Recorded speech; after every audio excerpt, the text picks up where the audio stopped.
ایران کے مشرق وسطی میں امریکی اڈوں پر حملے، قطر کے العدید ایئر بیس پر 6 میزائل داخل۔ عراق میں بھی امریکی اڈے پر میزائل حملہ، ایران نے کارروائی کو آپریشن بشارت فتح کا نام دیا۔ بحرین اور کویت میں بھی سائرن بج اٹھے۔ عراق میں عین الاسد ایئر بیس پر امریکی فضائی دفاعی نظام فعال۔ قطر نے ایران کے حملے سے پہلے فضائی حدود بند کر دی تھی۔ UAE، بحرین اور کویت نے بھی اپنی فضائی حدود بند کر دی۔ شام میں امریکی فوجی اڈوں پر ہائی الرٹ کر دیا گیا۔ ایران نے امریکی اڈے پر حملے سے پہلے واشنگٹن اور دوحہ کو آگاہ کر دیا تھا۔ غیر ملکی نیوز ایجنسی کا دعویٰ بتایا، ایرانی وارننگ 2 مختلف سفارتی ذرائع سے امریکہ تک پہنچائی گئی۔ پاسداران انقلاب نے کہا، کارروائی وائٹ ہاؤس اور اتحادیوں کے لیے واضح پیغام ہے۔ حملوں کے بعد تہران میں شہریوں کا جشن۔ ایران کا حملہ قطر کی خود مختاری کی کھلی خلاف ورزی ہے۔ قطری وزیر اعظم کی حملے کی مذمت، کہا قطر حملے کا براہ راست اور مناسب جواب دینے کا حق محفوظ رکھتا ہے۔ ایرانی اقدامات سے خطے میں سلامتی اور استحکام کو نقصان پہنچے گا۔ سعودی عرب کی قطر پر میزائل حملوں کی مذمت، کہا قطر کے خلاف ایرانی جارحیت بین الاقوامی قوانین کی کھلی خلاف ورزی ہے۔ ایران کے امریکی اڈوں پر حملے، امریکی صدر ڈونلڈ ٹرمپ سچویشن روم میں موجود۔ امریکی میڈیا کے مطابق ٹرمپ سیکرٹری دفاع جوائنٹ چیفز کے ساتھ صورتحال کا جائزہ لے رہے ہیں۔ ایرانی حملے میں کوئی امریکی جانی یا مالی نقصان نہیں ہوا۔ ایرانی سپریم سیکیورٹی کونسل کا کہنا ہے، میزائل حملہ برادر ملک قطر کے خلاف نہیں تھا۔ ایرانی حکام نے دعویٰ کیا، میزائل حملہ قطری رہائشی علاقوں سے دور کیا گیا۔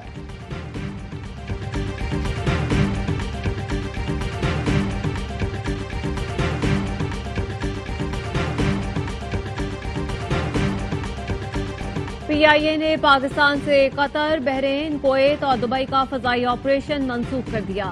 پروازوں کی منسوخی کا فیصلہ خلیجی ملکوں میں جنگی صورتحال کے باعث کیا گیا۔ حالات معمول پر آنے کے بعد پروازیں دوبارہ شروع کر دی جائیں گی۔ پاکستان کی ایران کے خلاف اسرائیلی جارحیت کی شدید مذمت۔ وزیر اعظم شہباز شریف کی زیر صدارت قومی سلامتی کمیٹی کا اجلاس۔ ایران کی جوہری تنصیبات پر حملوں پر اظہار تشویش۔ پاکستان کی جانب سے ایران کے ساتھ مکمل اظہار یکجہتی کا اعلان۔ کہا گیا، غیر ذمہ دارانہ کارروائیوں نے کشیدگی بڑھا دی۔ کشیدگی میں اضافہ خطے میں بڑے تنازع کو ہوا دے سکتا ہے۔ حملے اس وقت ہوئے جب ایران امریکہ تعمیری مذاکرات جاری تھے۔ بڑھتی کشیدگی سفارتکاری کے امکانات کمزور کر رہی ہے۔ اقوام متحدہ چارٹر کے تحت ایران کے دفاع کا حق تسلیم کرتے ہیں۔ 22 جون کو جوہری تنصیبات پر حملے IAEA اور UN چارٹر کی خلاف ورزی ہیں۔ بات چیت سے مسئلے کا حل نکالا جائے۔ اجلاس میں فیلڈ مارشل عاصم منیر سمیت سروسز چیف اور وفاقی وزیروں نے شرکت کی۔ اجلاس سے قبل وزیر اعظم سے ایرانی سفیر رضا امیری مقدم کی اہم ملاقات، خطے کی موجودہ صورتحال پر گفتگو کی۔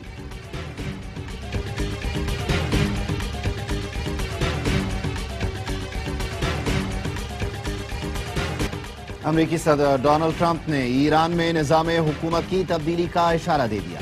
سوشل میڈیا پر لکھا، رجیم چینج کی اصطلاح کا استعمال سیاسی طور پر درست نہیں، لیکن اگر موجودہ ایرانی حکومت ایران کو عظیم نہیں بنا سکتی تو رجیم چینج کیوں نہیں ہونا چاہیے۔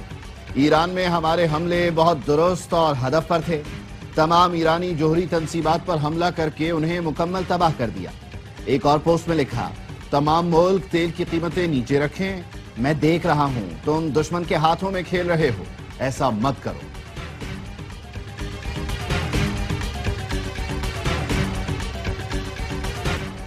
ایران کی جانب سے آبنائے ہرمز کی بندش پر غور۔ آبنائے ہرمز دنیا کے اہم ترین بحری گزرگاہ، 20% تیل کی ترسیل آبنائے ہرمز سے ہے۔ ایران کی پارلیمنٹ آبنائے ہرمز بند کرنے کی منظوری دے چکی ہے۔ آبنائے ہرمز سے گزرنے والے 3 آئل ٹینکرز نے راستہ تبدیل کر لیا۔ امریکی حملوں کے بعد ایرانی رد عمل کے خدشے پر ٹینکرز نے راستہ تبدیل کیا۔ پاکستان میں بھی پیٹرولیم مصنوعات کی صورتحال پر اجلاس۔ وزیر پیٹرولیم کی زیر صدارت اجلاس میں تیل کی سپلائی چین برقرار رکھنے کی مختلف اقدامات پر غور کیا گیا۔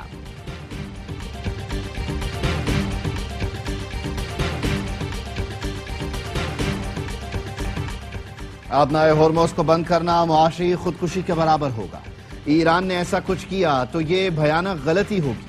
امریکی وزیر خارجہ مارکو روبیو نے چین سے مدد مانگی۔ کہا، دنیا کی 1/4 تیل اور گیس کی ترسیل آبنائے ہرمز کے ذریعے ہوتی ہے۔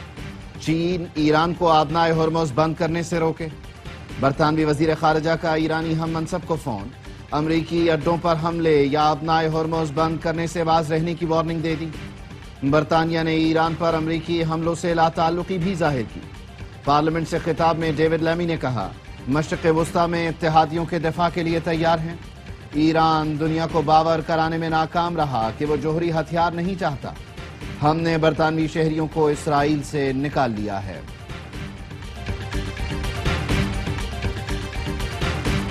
ایران پر حملے خطرناک مثال قائم کر رہے ہیں۔ چین کا انتباہ۔ چینی وزیر خارجہ نے کہا، اسرائیل اور امریکہ کے حملوں کا جواز دنیا کو غلط پیغام دے رہا ہے۔ تمام فریقین حملے روک کر فوری طور پر مذاکرات کی راہ اپنائیں۔ روسی صدر کا کہنا ہے، مشرق وسطی میں کشیدگی دنیا کو بڑے خطرے کے قریب لے جا رہی ہے۔ پیوٹن سے ایرانی وزیر خارجہ عباس عراقچی کی ماسکو میں ملاقات۔ روسی صدر نے کہا، ایران کے خلاف بلا اشتعال اسرائیلی حملوں کا کوئی جواز نہیں۔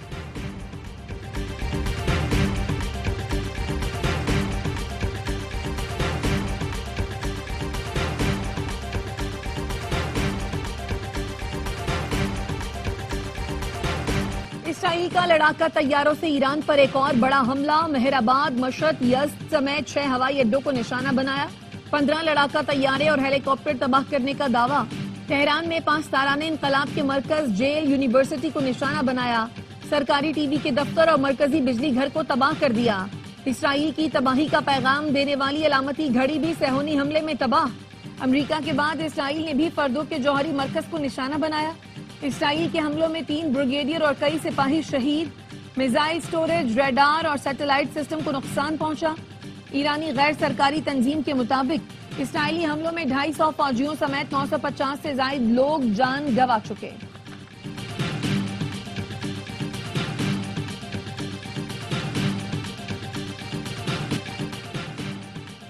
ایران نے اسرائیل پر میزائلوں کی بارش کر کے دفاعی نظام تہس نہس کر دیا۔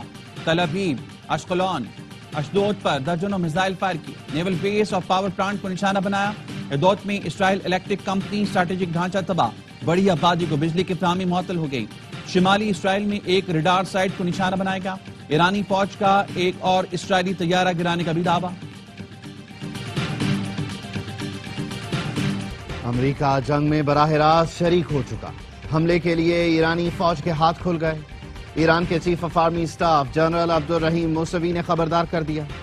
اپنے بیان میں ایرانی جنرل نے کہا، امریکہ کے خلاف کارروائی سے پیچھے نہیں ہٹیں گے۔ ایران پر امریکی حملے کا جواب ضرور دیا جائے گا۔ پاسداران انقلاب کا امریکہ کے خلاف ٹارگیٹڈ آپریشن شروع کرنے کا اعلان۔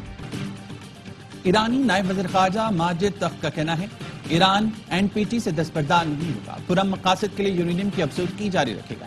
پاسداران انقلاب کا امریکہ کے خلاف ٹارگیٹڈ آپریشن شروع کرنے کا اعلان۔ ترجمان نے کہا، امریکہ براہ راست جنگ میں شامل ہو گیا۔ امریکہ کو بھاری اور غیر متوقع نتائج کا سامنا کرنا پڑے گا۔ مسٹر ٹرمپ، یہ جنگ شروع آپ نے کی لیکن ختم ہم کریں گے۔ ٹرمپ اب بھی ایران سے مذاکرات میں دلچسپی رکھتے ہیں۔ ایران بات چیت سے انکار کرے تو عوام کو حکومت سے طاقت چھین لینی چاہیے۔ ترجمان وائٹ ہاؤس کا کہنا ہے، ایرانی حکومت دہائیوں سے عوام کو دبا رہی ہے۔ اب انتخاب کا وقت ہے۔ جوہری تنصیبات پر حملے حکومت کی تبدیلی نہیں، سیکیورٹی سے متعلق ہیں۔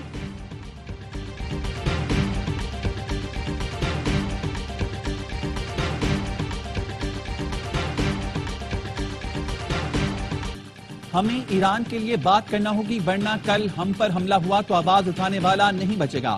بلاول بھٹو زرداری کا قومی اسمبلی میں خطاب، کہا اسرائیل نے جھوٹ کی بنیاد پر ایران پر حملہ کیا، جس کی مذمت کرتے ہیں۔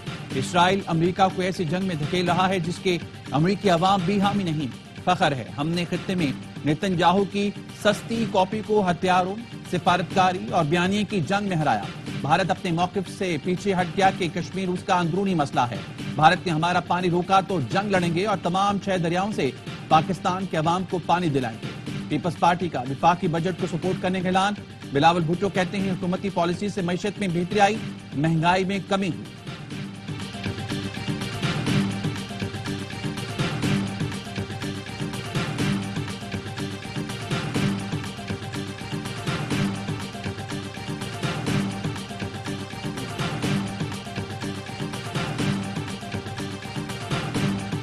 ہم نے حکومتی اخراجات کو کنٹرول کیا، تنخواہ دار طبقے پر ٹیکس کا بوجھ کم کیا، اتحادی حکومت میں شامل سیاسی جماعتوں کا شکر گزار ہوں۔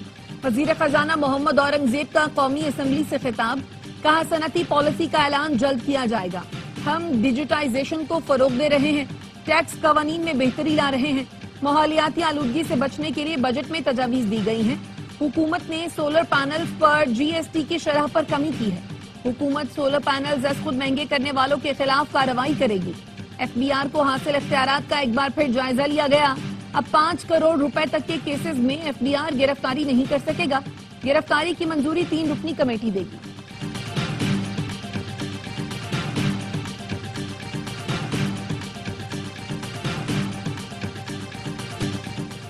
قومی اسمبلی میں chairman Peoples Party Bilawal Bhutto اور وزیر خزانہ محمد اورنگزیب کی تقریر کے دوران اپوزیشن کا ہنگامہ، بجٹ کی کاپیاں پھاڑ دیں، نعرے لگائے، اپوزیشن نے وزیر خزانہ کا گھیراؤ کرنے کی کوشش کی، اپوزیشن اور حکومتی ارکین میں تلخ کلامی اور دھکم پیل، جس پر اسپیکر اسمبلی نے سیکیورٹی سٹاف کو طلب کر لیا۔ بلاول بھٹو کی تقریر کے بعد پیپلز پارٹی اور پی ٹی آئی ارکین میں بھی تکرار، پی ٹی آئی کے نثار جٹ اور پیپلز پارٹی کے آغا رفیع اللہ میں ہاتھا پائی ہو گئی، ڈپٹی اسپیکر نے اجلاس کی کارروائی میں 15 منٹ کا وقفہ کر دیا۔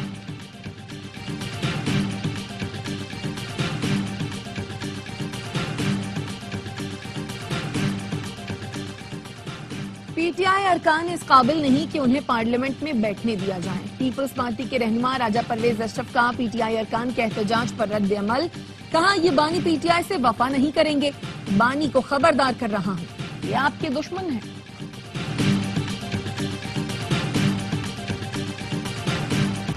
بانی پی ٹی آئی کی 9 مئی کے 8 کیسز میں ضمانتوں پر فیصلہ آج سنایا جائے گا۔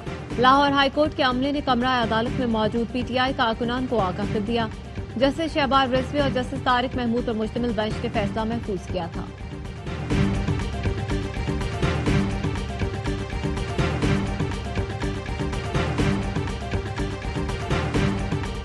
بانی پی ٹی آئی آج حکم دیں تو اسمبلی تحلیل کر دی جائے گی۔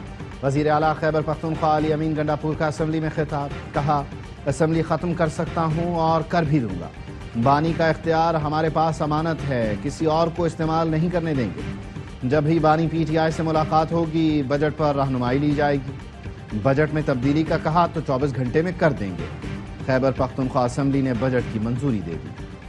کراچی میں بھی خدمات پر سیلز ٹیکس اتنا ہی جمع ہوتا ہے جتنا دادو میں، کراچی میں پورے ملک کے لوگ آتے ہیں، یہاں سے پورے ملک کو مال جاتا ہے جس پر ٹیکس لیا جاتا ہے، دعا ہے سندھ کے سارے شہر کراچی کی طرح ٹیکس دیں۔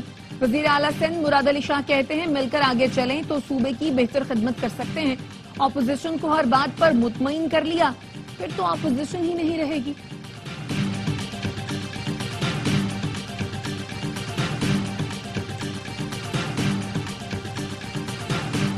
کراچی کو Temu version of Mexico city بنا دیا گیا، اس شہر کو بہت سی مافیاز مل کر چلا رہی ہیں۔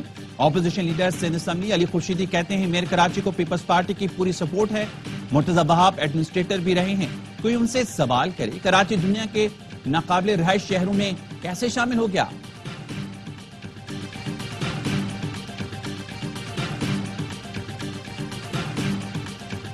کراچی اگر رہنے کے قابل نہیں تو پورے پاکستان سے لوگ یہاں کیوں آتے ہیں؟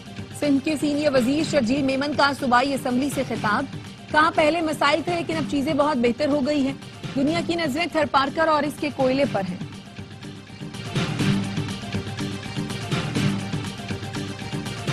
لاہور میں سی بی ڈی روٹ 47 عام ٹریفک کے لیے کھول دیا گیا، وزیر اعلیٰ پنجاب مریم نواز نے نو تعمیر شدہ روٹ کا معائنہ کیا، روٹ 47 پر سائیکل سواروں کے لیے 2.5 کلومیٹر طویل لین بنائی گئی، Walton railway crossing flyover پر نصب سولر پینل سے 1 میگا واٹ بجلی پیدا ہوگی، شارع کے ساتھ بارش کا پانی ذخیرہ کرنے کے لیے مصنوعی جھیل تعمیر کی گئی ہے۔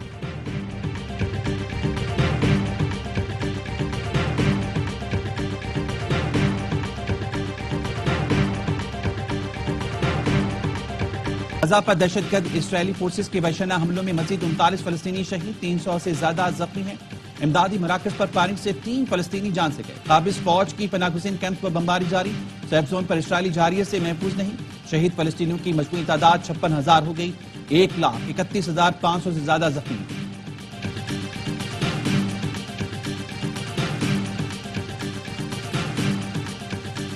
حضرت بابا فرید الدین گنج شکر رحمۃ اللہ علیہ کا سالانہ عرس، ملک اور بیرون ملک سے زائرین کی بڑی تعداد میں پاک پتن آمد، اور اس کی تقریبات 15 روز تک جاری رہیں گی. سیکیورٹی کے سخت انتظامات. پاکستان نے پچھلے سال کی شکست کا بدلہ لے لیا. قطر کو ہرا کر ایشین والی بال نیشنز کپ کے فائنل کے لیے کوالیفائی کر لیا. سیمی فائنل میں قومی ٹیم نے دفاعی چیمپئنز کو پانی بھی نہ پینے دیا. 3-0 سے آؤٹ کلاس کر کے ایونٹ سے چھٹی کی. جیت کا اسکور 25-22 25-22 اور 25-21 رہا. فائنل میں شاہینوں کا مقابلہ دوسرے سیمی فائنل کی فاتح ٹیم سے ہوگا.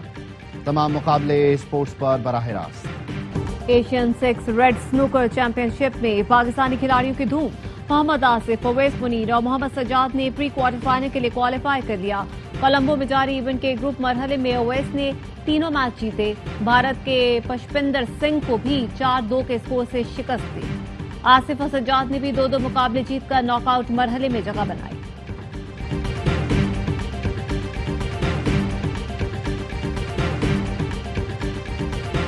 ایشین ڈبلز اسکواش چیمپئن شپ میں پاکستان کی شاندار پرفارمنس. نور زمان اور ناصر اقبال کی جوڑی نے دوسرے میچ میں فلپائن کے خلاف بھی کامیابی حاصل کر لی. کولمبو میں 11-7 اور 11-4 سے فتح سمیٹی. پاکستانی جوڑی تیسرے میچ میں آج چائنیز تائپے سے مقابلہ کرے گی.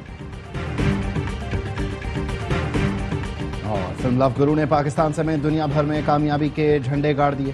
سنیما گھروں میں کھڑکی توڑ رش. فلم لو گرو نے 17 روز میں 70 کروڑ سے زائد کا ریکارڈ بزنس کر لیا. ہمایوں سعید اور ماہرہ خان کی جوڑی شائقین کے دلوں میں گھر کر گئے. ARY films, Salman Iqbal films اور 6 سگما پلس کی مشترکہ پیشکش چھا گئی.